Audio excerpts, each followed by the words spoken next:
Howdy, collective. Good to see you again. Hope your victory over the karmics is going well. They're not bright, but boy, they'll put up a fight. Apparently, I heard through the grapevine, they sent a hitman to get me yesterday. And I wasn't worried about it. I know the feds are watching. The police actually put up a big scaffolding outside my hotel. I heard it was that little mole rat fellow that tried to corner me in the court office there in Rhode Island, Matthew Riley. Boy, that guy's a piece of work. Anyway, it does seem that my last video in which I was able to unmask the true identity of the molester who's been overseeing my daughter, who calls himself Nathan, I was able to show how his actual original name was Roy A. Day. He's from Florida. He's been on the FBI most wanted list, and there's a string of sexual felonies a mile long. Apparently, the impact of that was quite helpful to the authorities. Today, I just wanted to put another nail in the coffin, frankly, for his partner in crime who's served to damage my daughter and potentially kill her. I still don't know if she's alive. By just pointing to some of the online antics, the slander that's been going on. And karmics feel like they're in control, they're pompous and insufferable. But when they're getting desperate, they get downright just vile. One of their main online platforms for defaming my character has been Reddit's Dabblers Anonymous. I did a really hilarious, I think, video about 2 weeks ago. I'll put the link up. You have to watch it, on the topic of gang stalking and slandering, which I went through and by name called out and gave critiques to a lot of the slander against me. This one may not be as funny, but hopefully it'll be helpful to you. At the very least, it'll give those of you in the backdrop, the judiciary, those of you who may be charged with trying to help me get custody of my daughter if she's still alive. It'll help you see the slanderous online behavior of this woman, Eve Kerrigan, she goes by, who now has sole custody of my daughter and has gotten you guys to actually issue a protection warrant against the only one who actually cares for her and could help her while she stays in the house with a felonious, shape-shifting rapist and this mentally ill woman whose quotes I'll now share with you. Apparently, my outing of Roy A. Day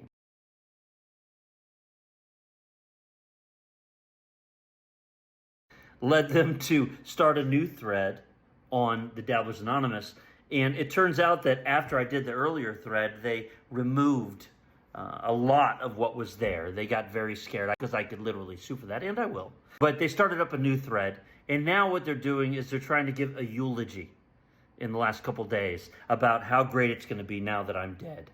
And of course, all this under the auspices of it being Stuttering John, except they reference specific things in my life, and it makes no sense unless you know it's me. It is funny, though. It seems that actual Stuttering John is starting to sue them, so they may have it coming at him from all angles.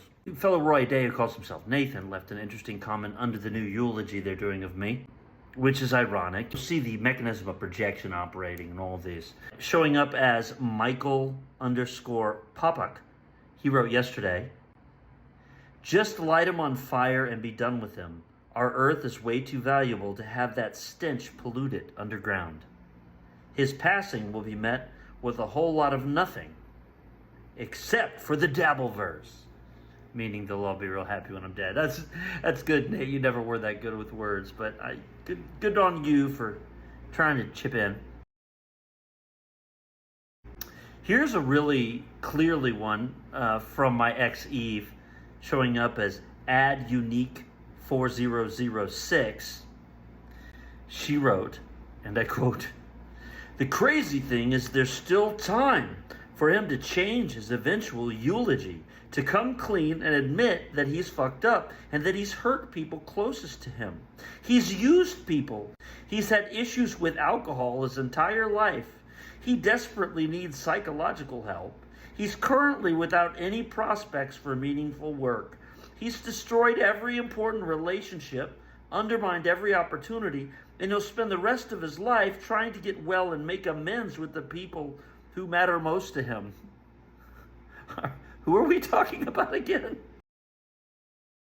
If he entered a serious rehabilitation facility, started on mental health program, and stopped podcasting, the Dabbleverse would end tomorrow.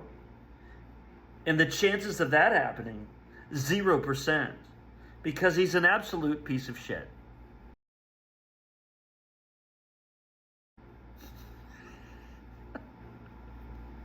Thanks for giving me a chance, though. I really appreciate that. I've still got a sliver of hope as long as I do those things. If I could only have the same character that you have, shacking up with a pedophile and letting him abuse our daughter for money. All right. Oh, this is one of my favorites. This is from Eve as Phenom80156. This smelly old broke has been drunk really believes that women look at him and see a 35-year-old Brad Pitt. Any female who doesn't worship him is a cunt to him. He deserves all he's getting in the last part of his life. Last part because Matthew Riley's going to come kill me tomorrow, right? He's an irredeemable, deadbeat dad husband who will die alone. Whew. You see, the thing when we get to this stuff is I don't even see why it would be fun to do this. I mean, the real motive is to make me look bad so you can still get part of my inheritance, right? I mean, under that pretense, it makes sense. But to an outsider, it doesn't even make sense. Like, why would you say that about stuttering Johnny you've never met? Or about me, because I've never been anything but a devoted father. You see, I don't even know what the joy would be for anybody who wasn't hoping to get a piece of the action. Anyway, it's obviously not working and you guys are desperate. Oh, this is a good one. One other character I want to enter into here for the police is a guy named Christian Reeves. Zacharias Christian Reeves, I think his first name was actually Zach. We were friends back in the day, and he's the first person I realized was a genuine, psychopath, and I cut him out of my life in, 98. Well, it turns out that he, pictured here, he apparently led a lot of people, including my brother, onto this train against me. So I want to give Christian a shout out. Hopefully you cops can start eyeing him if you're not already. Here's some stuff that he wrote. All his humor deals with babies dying. He thinks it's funny, babies in coffins, and he loves to reference my daughter dying a lot. He's a stand-up guy. John still does not understand that we are all laughing at him. What a dolt. That's a big word for him. Really insecure that he's not bright, so he tries to seem smart. Also, you can tell he hates women, especially ones that stand up to his horse shit. I wonder if that played a part in his daughter's transition. Ooh. So now we've got the guy on the team about trying to kill my daughter. Maybe did kill, trying to blame me for it. That's great, Chris. I know you've been in prison a lot of times, but this next time I think it's going to stick. And last but not least, here's Christian's eulogy of me. Just like his daughter, John is hardly a man. Which makes no sense. My daughter's not a man, but I think, anyway. He was cheap. He was loud. He was never funny. What can be said about a man who left his wife for some strange and forced his kids to go without? What could be said about a man who made his living talking down to people while he himself hung out at the bottom rung of life?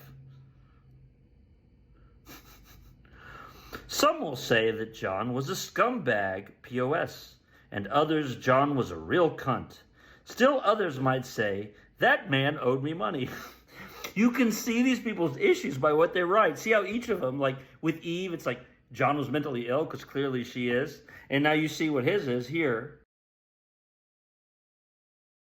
And then with Roy A. Day, you see how he's a piece of scum who should be under the earth. They all project their own shadow. It's crazy. But I say, thank you, John. Thank you for teaching a generation of kids that drugs and alcohol have consequences on your life.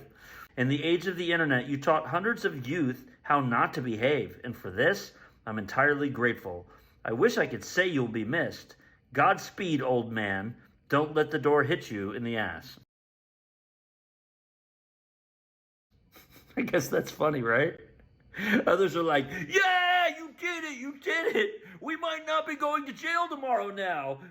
Anyway, I'll face it, this probably wasn't fun for anyone but me, but I do hope you enjoyed it.